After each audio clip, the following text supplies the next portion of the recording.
Revolcada internacional. El G7 pone contra las cuerdas a Nicolás Maduro. ¿Van a llevar palo? El tren de Aragua tiene los días contados en Venezuela y el mundo. Tenemos la fuerza, dicen. Familiares de presos políticos toman Caracas en vigilia por la libertad. Amigos, bienvenidos sean todos a la emisión matutina de Noticias Impacto Venezuela de este miércoles 27 de noviembre del año 2024. Les saluda como siempre a esta hora Mildred Manrique. Antes de revisar las informaciones más destacadas, los invito a suscribirse a nuestro canal de YouTube, activar las notificaciones, compartir y por supuesto comentar. Ayúdennos a mantenernos conectados con ustedes. Comenzamos. Luego que el denominado G7 expresara su respaldo a una transición en Venezuela, reconociendo además la victoria de Edmundo González Urrutia como el vencedor de los comicios presidenciales del pasado 28 de julio, la líder opositora María Corina Machado celebró dicha acción y aseguró que este apoyo internacional es un avance claro para la democracia. Por su parte, el gobierno de Nicolás Maduro calificó el pronunciamiento de injerencista y advirtió que revisarán las relaciones diplomáticas con los gobiernos involucrados. Génesis Pérez nos amplía. El Grupo de los 7, integrado por las principales potencias mundiales, expresó su respaldo a la transición democrática en Venezuela, destacando la victoria de Edmundo González en las elecciones presidenciales del 28 de julio como un paso clave. Este pronunciamiento, realizado tras una reunión en Italia, también abogó por la liberación de los presos políticos y una transición efectiva a partir del 10 de enero de 2025, marcando un firme apoyo internacional hacia un cambio político en el país. María Corina Machado, líder opositora venezolana, celebró la declaración a través de sus redes sociales, agradeciendo el respaldo del G7 y señalando que este representa un importante avance para las fuerzas democráticas. El día de hoy, el G7, integrado por Italia, Estados Unidos, Japón, Alemania, Reino Unido, Francia y Canadá, a través de sus cancilleres reunidos en Italia, ha reafirmado su apoyo a que en Venezuela avance la transición democrática a partir de la victoria de Edmundo González. También exigen que cese la persecución y que se liberen todos los presos políticos. Agradecemos esta nueva declaración del G7 bajo la presidencia de Italia, que demuestra la magnitud del apoyo internacional a la lucha por la democracia en Venezuela. En contraste, el gobierno venezolano rechazó categóricamente el comunicado, calificándolo de injerencista y acusando al G7 de perpetuar una agenda colonialista. En un comunicado oficial, el gobierno de Nicolás Maduro anunció una revisión integral de sus relaciones diplomáticas con los países miembros del grupo. Resulta particularmente irónico que estos mismos países que hicieron el más estruendoso de los ridículos en 2019 al reconocer a un impostor como presidente interino, ahora pretendan dar lecciones sobre voluntad popular y procesos electorales. Intentan desde el colonialista e imperialista preparar el terreno para desconocer las instituciones y las decisiones del pueblo venezolano con la fantasía de un Guaidó 2.0 que nuevamente se estrellará contra la dignidad de los herederos de Simón Bolívar. Este intercambio refleja la creciente tensión en el panorama político venezolano, mientras el G7 y figuras como Machado buscan impulsar una transición democrática con apoyo internacional. El gobierno de Nicolás Maduro mantiene una postura defensiva y desafiante. El pronunciamiento del G7, aunque no garantiza un cambio inmediato, suma presión sobre el gobierno y refuerza las expectativas de la oposición en un momento clave para el futuro del país. Amigos, es momento de interactuar a través de las redes sociales de Impacto Venezuela con la pregunta del día. Recuerden que de lunes a viernes la consiguen en todas nuestras plataformas digitales. Luego estaremos leyendo los comentarios en nuestra emisión de Noticias Estelar. La de hoy es la siguiente. Si el presidente Nicolás Maduro se niega a ceder ante el G7, entiéndase, Estados Unidos, Canadá, Alemania, Francia, Italia, Reino Unido y Japón, ¿esto lo consolidaría aún más en el poder o sería el comienzo de su fin? ¿Qué crees tú? Ante la petición que hizo el ministro de Interior, Justicia y Paz, Diosdado Cabello, de llevar a juicio bajo ausencia a la líder opositora María Corina Machado, especialistas en la materia advierten que dicha acción es inconstitucional a pesar de ciertas excepciones que contempla la ley, puesto que en Venezuela no hay independencia de poderes y la decisión podría ser calificada como política y no jurídica. Joan Álvarez nos cuenta más. La Constitución de la República Bolivariana de Venezuela no prevé juicios en ausencia, así como tampoco el Código Orgánico Procesal Penal.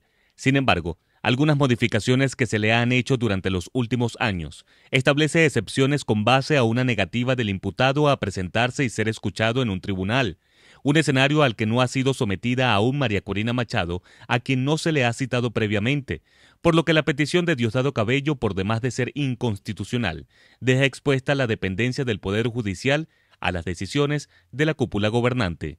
El juicio enteramente en ausencia es inconstitucional en Venezuela. Hay algunas excepciones que permiten el juicio en ausencia, pero quiero sobre todo afincar mi observación a quien va a enjuiciar se trata de un poder judicial que no es independiente, que no es autónomo, en la que hay serias dudas sobre su independencia, sobre su imparcialidad. Los jueces en Venezuela están seriamente cuestionados por falta de imparcialidad. En este mismo sentido, Apich destacó la disposición moral de Edmundo González Urrutia a juramentarse en el país a pesar de los riesgos que esto significa, donde una vez más quedaría demostrado que no existen garantías jurídicas y políticas para quienes deseen ponerse a derecho. Bueno, yo creo que lo que va a pasar a partir de enero habrá un antes y un después. Y lo que los venezolanos quieren es justamente lo que he dicho, es paz, es tranquilidad. Así que teniendo un poder judicial que no es confiable, entiendo que se diga que está moralmente preparado para regresar a Venezuela. Importante destacar que esta figura de juicio en ausencia es distinta a los juicios en libertad con el que procederán con los 143 excarcelados que fueron detenidos en el marco postelectoral, sometidos a un tipo de libertad condicional y sujetos posiblemente a una nueva aprehensión si así lo determinaran las investigaciones. Desde Caracas, Joan Álvarez, Somos Impacto Venezuela. Cambiando de tema, en sucesos, cuerpos de seguridad en el norte de Santander propinaron 2 duros golpes a bandas criminales de origen venezolano. 5 integrantes del Tren de Aragua y 7 de los AK-47 fueron capturados en procedimientos aislados en la frontera.